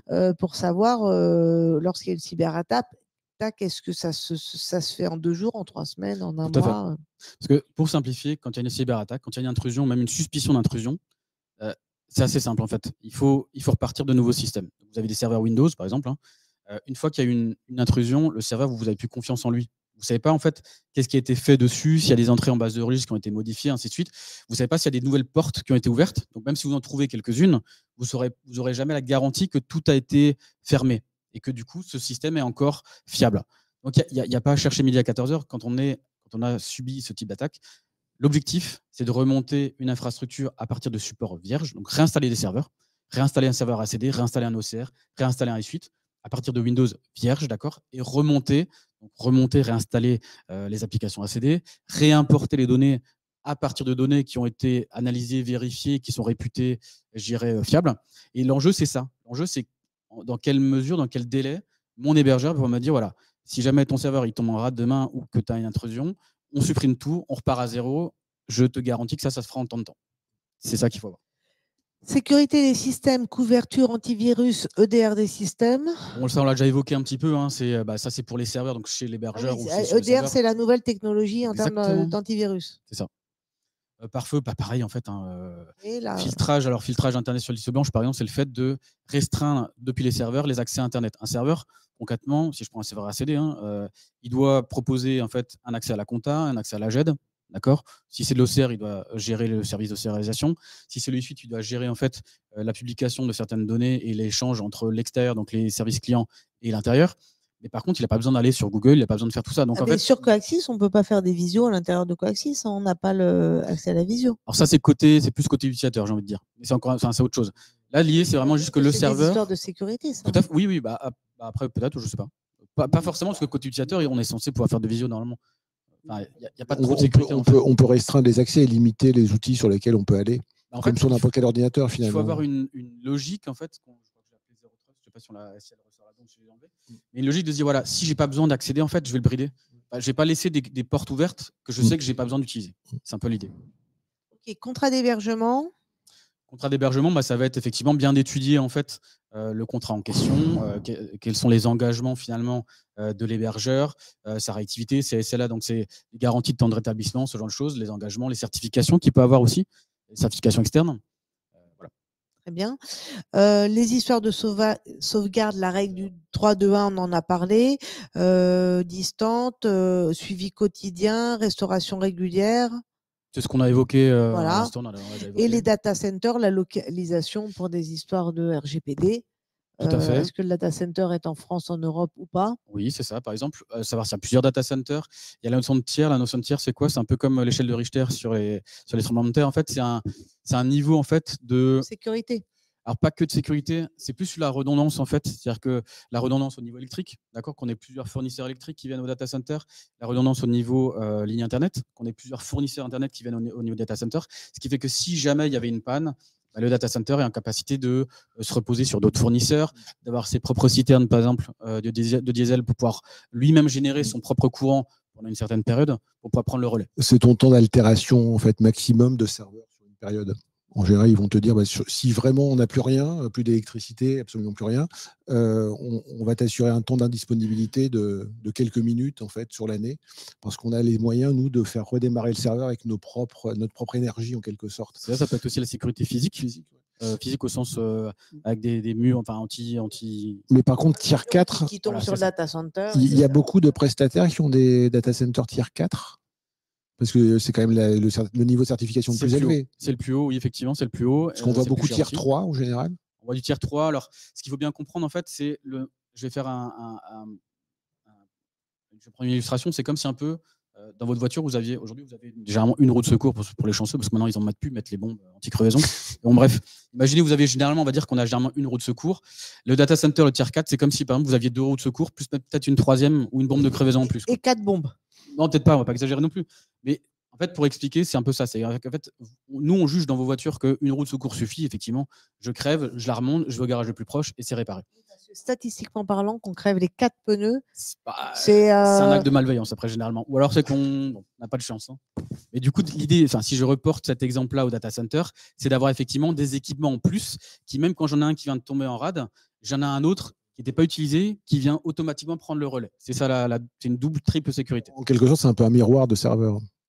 Oui, mais en fait, ce qu'il faut voir, c'est que pas qu'au niveau serveur. C'est plus au niveau des routeurs, comme j'ai dit, la connexion Internet, l'électricité, tout ce qui gravite finalement autour de la fourniture de services informatiques. Bon, là, je pense qu'on vous a fait un magnifique état des lieux descriptif de la sécurité idéale. À vous d'interroger Coaxis aussi demain, de checker ou d'autres et de faire votre marché. Et juste, je vois les petites questions. Alors, il y a un peu de difficulté parce que c'est écrit tout petit.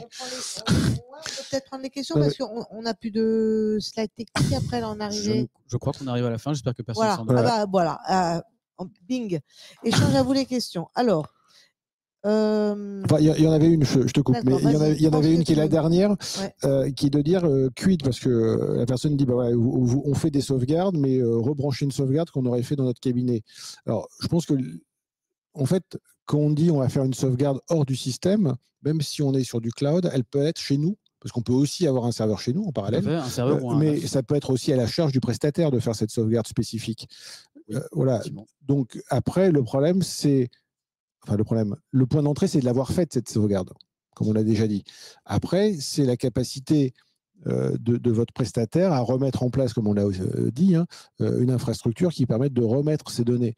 On n'a pas dit qu'on développait une infrastructure en cloud et on gardait une infrastructure locale qui permettait de se rebrancher localement avec une infrastructure qui fonctionne en plus des données. On peut le faire. On pourrait le faire, mais là, ça risque d'être coûteux parce que ça veut dire que si vous avez en tête le petit schéma du départ avec les quatre rectangles, ça veut dire que vous avez à la fois le rectangle de gauche et le rectangle de droite. Le rectangle de gauche ne servant dans un premier temps que pour faire une petite sauvegarde asynchrone des données, et le jour où votre hébergeur est hacké, de screener vos données et de vous rebrancher sur votre propre serveur. C'est-à-dire qu'en fait, vous avez un double réseau, en fait. Les doubles coups, quoi. Si je reprends l'exemple de la voiture, c'est comme si j'avais une deuxième voiture au garage au cas où la première tombe en panne. Oui. Qui fait ça. Oui, ou comme certains hommes politiques qui ont la voiture qui suit le train, et comme ça, si le train s'arrête, on monte dans la voiture. C'est le cas en général d'un ministre qui se déplace. Très bien. Donc, Coaxis, quid de la possibilité technique des sauvegardes à froid conservées dans chaque cabinet? C'est exactement ce que tu viens de dire. En mode SaaS, est-ce qu'on n'est pas entièrement dépendant de l'éditeur, notamment en matière de sécurité? Exemple, Silae. Silae, ça nous stresse tous, parce qu'il est vrai que si demain Silae était cyberattaqué et qu'on aurait quelques... Oh là là, mais comment vous me regardez là? Alors voilà, on fait. Si aujourd'hui j'ai envie de contacter en direct Silae, moi chef d'entreprise de mon cabinet d'expertise comptable, je leur pose quoi comme question? Qu'est-ce qui va me rassurer? Les interroger sur leur PRA, c'est-à-dire que savoir quel est leur plan d'action si jamais ils venaient à se faire attaquer, quelles sont les garanties peut-être qu'ils peuvent proposer. Est-ce que les données sont en truc niveau 4 du bidule là? Je reprends la dernière liste. Alors, ça, c'est un. Est-ce que voilà, j'ai mon anti-sèche. Alors, encore une fois, Elle est où elle est là, mon je anti-sèche? tiens à le repréciser. C'est pas sûr qu'un hébergeur vous propose tout ça. Un hébergeur ou Bien même sûr. s'il est autre. En fait, c'est l'état de l'art, en fait. Et encore, la liste, elle n'est pas exhaustive. Hein. Je me suis restreint, malheureusement, sur certains points techniques, mais je dirais qu'on peut aller très loin là-dedans. Donc, c'est certains points que j'ai jugé, moi, les plus importants. Donc, ce serait de leur demander s'il y a peut-être des audits Mais externes. je prends tout ça, là, et je demande à Silae. Alors, peut-être que Silae, vous pouvez, mais peut-être que ça s'y prête pas forcément. C'est ça que je veux dire, en fait. Pourquoi? Si, par exemple, je prends la partie non mutualisée, peut-être que en fait, chez Coaxis, vous avez chacun des environnements qui vous sont propres, d'accord? Si elle est aussi d'une certaine façon, mais peut-être les choses sont construites différemment. Je connais pas, je sais pas comment c'est architecturé chez eux. Alors, oui. Alors après, de façon très très schématique, quand on est sur un outil SaaS, en général, c'est une base de données qui travaille. Donc en fait, on crée des espaces clients à l'intérieur d'un outil qui va aller attaquer une base de données. Donc il y a de fortes chances qu'on soit tous dans le même environnement finalement. C'est possible. Ça peut être différent, mais en général, la plupart des outils SaaS sont comme ça, au moins au point de démarrage de leur développement. Donc en fait, c'est. J'ai cru comprendre que certains outils étaient chez AWS. Amazon Web oui. Service. Alors ça, en général, quand tu fais du développement web, c'est un outil qui est extrêmement utilisé. Là, ça serait la plateforme, là, enfin Microsoft Azure. Le plus sécurisé avant Microsoft. Je sais pas. Après, AWS, pour des plans de reprise d'activité, il y aurait même des mini-programmes insérés pour ne pas avoir ce temps de programmation quand on veut réinjecter la donnée. Ils le disent. Ok, d'accord, très bien. Non, mais je peux pas en juger, je n'ai pas ces informations. Et après, s'ils le disent, ne pouvant pas soulever le capot, je prends encore ma voiture, je ne veux pas savoir en fait ce qui est derrière en place. Alors moi, je vais soulever le capot, je vais voir Silae. Je pense que je peux poser à Silae toutes ces questions. Je ne vois pas quelle question ne s'appliquerait pas à Silae dans ce slide. Oui, effectivement. Oui. On est d'accord? Je suis curieux d'avoir les réponses, elles m'intéressent également.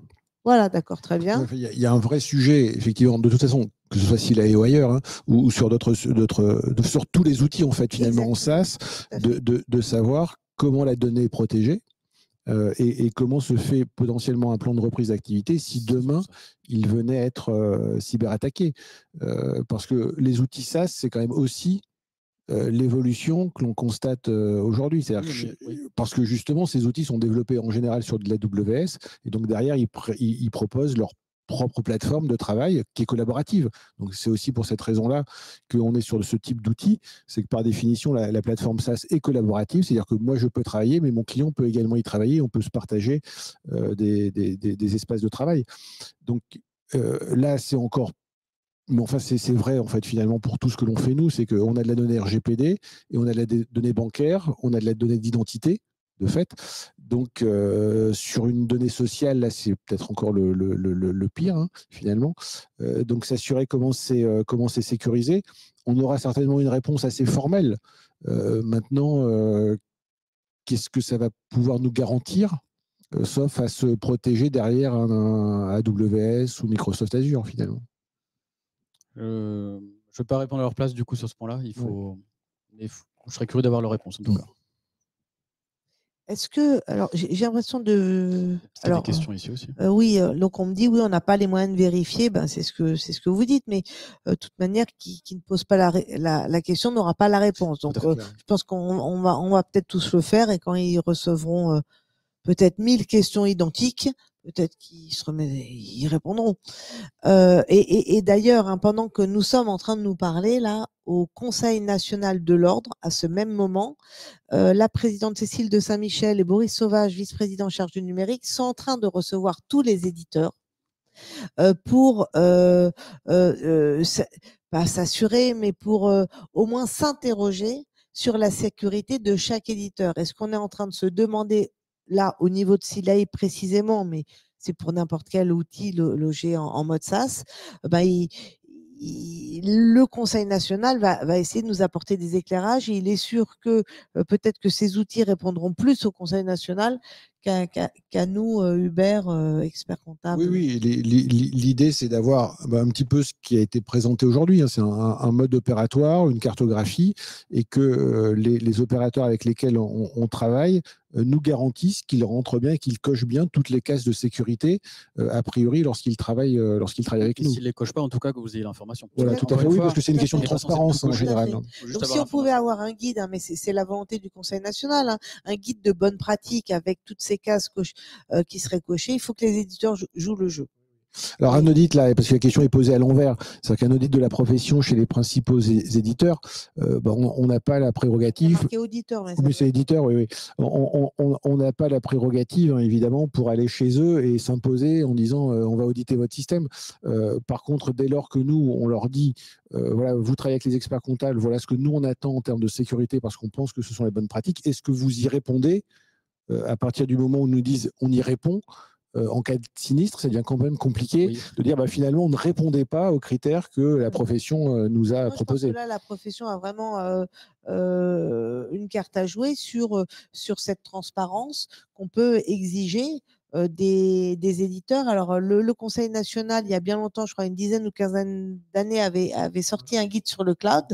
Quel cloud choisir pour être bien protégé. Mais je pense que là, si on proposait c'est combien il y en a 1, 2, 3, 4, 5, 6, c'est 8 questions à chaque éditeur. C'est oui, c'est non, on aurait beaucoup plus de transparence et ça pourrait être extraordinaire. Disons qu'il y a si on établit une grille au niveau national et que chaque auditeur dit oui, je réponds à ça, je réponds à ça, je réponds à ça, ça nous permet en toute connaissance de cause d'aller travailler. L'ordre aura le poids et c'est exactement ce qui est en train de se faire en ce moment. Des discussions sont entamées. Je ne sais pas comment ça va se passer, mais il est vrai que si les éditeurs ne jouent pas le jeu, c'est... Et hébergeurs aussi, du coup. Éditeurs et hébergeurs. Éditeurs et hébergeurs, bien sûr. Et hébergeurs, bien évidemment. Est-ce que vous auriez des questions dans la salle? Oui, alors il nous faut des micros.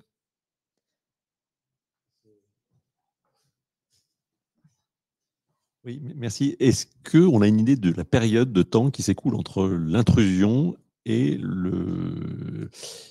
la déclaration parce que si c'est 1 an, et moi il y a une légende urbaine, je ne sais pas si c'est une légende urbaine, on peut s'appeler jusqu'à 1 an. Donc de fait, si quelqu'un s'est introduit il y a déjà 1 an, ça veut dire qu'effectivement toutes les sauvegardes sont toutes évidemment toutes périmées. Est-ce qu'on a une idée de ce délai ou pas? Alors c'est pas forcément les sauvegardes qui sont périmées. Je vais y venir. Ouais. Et sur le délai, oui, j'imagine qu'il peut être d'1 an. Je pense que c'est plutôt rare. En général, ça va être quelques semaines, quelques mois, d'accord. L'idée, c'est quoi? L'idée, c'est qu'en fait, si moi, je suis un pirate, je m'introduis dans votre système, d'accord. Je commence en fait à recueillir, à faire une cartographie finalement du système pour déterminer, quels sont les différents réseaux, quelle est la configuration de certains équipements, des serveurs, où sont les données que je vais juger les plus critiques, d'accord. Je vais pouvoir moi construire un plan d'attaque, finalement, parce qu'on parle de ça. Et donc, il y a un ratio entre il faut que j'aille quand même assez vite, d'accord, parce que je peux me faire détecter aussi, d'accord. Donc, il faut que je fasse gaffe aux traces que je vais mettre. Faut que je sois attentif au fait de supprimer mes propres traces pour que du coup je reste indétectable dans le système, ainsi de suite. Et à un moment donné, en théorie, je vais déclencher une attaque quand à un moment donné, je vais être sûr que je vais pouvoir avoir un impact le plus gros possible. Donc, généralement, c'est une exfiltration de données. Ça me fait une sorte de preuve, comme quoi on a mis. Une preuve et puis un moyen de négociation, on ne va pas se mentir. Parce que le but, il est clair. Le but, c'est d'avoir la rançon la plus importante possible. Clairement. Donc, en fait, ça va être une exfiltration de données. Donc, essayer de cibler les données les plus valorisables, façon de parler. Et un cryptage, en fait, le cryptage, c'est pour effectivement bloquer la production. Donc, c'est là, quand on commence à crypter, généralement, ça se voit. Le système ne marche plus. Et le Saint Graal, ça va être d'essayer d'arriver à accéder à crypter ou à supprimer les sauvegardes aussi. Comme ça, là, vous êtes sûr, vous avez une forme de garantie comme quoi la personne va devoir payer parce qu'en fait, elle n'a plus d'informatique. Pour elle, pour ses clients, pour tout le monde. Okay, merci. Oui, c'est ce qui a fait que certaines entreprises ont déposé le bilan parce qu'à un moment donné, elle n'avait plus plus rien du tout, plus le listing client, plus de commandes, plus rien du tout. Elles sont complètement paralysées. Alors, le fait de payer la rançon, c'est vrai qu'aujourd'hui, j'ai entendu certains dire, quand on paye, on n'est pas sûr d'avoir en fait la garantie. C'est vrai qu'il n'y a pas de garantie. Par contre, aujourd'hui, c'est quand même un business model des hackers de fonctionner comme ça. Ce serait une première qu'il y en a qui, première. Ça doit avoir lieu, donc je ne vais pas non plus trop m'avancer. Je ne suis pas au courant de tout, mais en tout cas, généralement, le fait de payer la rançon va libérer en fait l'otage. En 2019, c'est ce qu'on m'avait dit. Voilà, on n'était pas. Alors peut-être que ça a évolué et que maintenant ils ont changé de business model. Et Bah, à les partir gars, du ils ont moment- peut-être des experts comptables qui, Non, mais qui si vous leur donnent des commencez, chiffres et qu'ils ont changé leur business model. C'est très possible. ça va en refroidir plus d'un. Si jamais effectivement il y en a qui payent et qui n'ont pas libération, bah, du coup tout tombe à l'eau en fait. Oui, bien sûr, bien sûr. Est-ce qu'il y aurait d'autres questions? Est-ce que vous voulez rajouter quelque chose? On a 8 minutes d'avance, qui, me concernant, est relativement rare. Non, mais on va s'arrêter là. Alors, on nous dit oui, seul l'ordre aura le poids pour faire face à Silae individuellement et répondra, Mais ça bien vaut, sûr, ça, ça et vaut les pour tous autres. les éditeurs, ça vaut Oui, pour tous les Silae, éditeurs et tous les prestataires, en fait. Penny Lane, enfin tous, là, tous ceux qui sont en... Très bien. Bah, écoutez, je vous remercie de votre attention. J'espère que nous avons été assez clairs. Évidemment, vous aurez accès aux slides. Je vous souhaite une très belle journée bien froide et ensoleillée. Et pour les plus courageux, nous nous retrouvons ce soir. Alors, j'ai le calendrier, mais ce soir, nous nous retrouvons pour ceux qui ont la grande chance de bénéficier d'un contrôle qualité. Pendant 1h30, on vous expliquera comment vous préparer au mieux. Après, nous avons le 18, finissage de l'exposition Prévert. Vous savez que tous les ans, nous accueillons une exposition de peinture, et cette année, c'est le thème de Prévert. Et donc, dans 2 jours, c'est la fin. Et si vous voulez venir au finissage, c'est avec plaisir que nous vous accueillerons. Je vous laisse passer les différents événements. Le 6 février, reprise par les fonds LBO. L'arrêté des comptes le 7 février, proposé par la commission association. Le club innovation vous propose de découvrir Power BI. Le 7 février, le stage vous répond, c'est pour nos 4000 experts comptables stagiaires. Ensuite, je ne fais pas tous, vous voyez, le 7 mars, c'est le parcours DAF dans la RSE, et je prends le 14 et le 15 mars.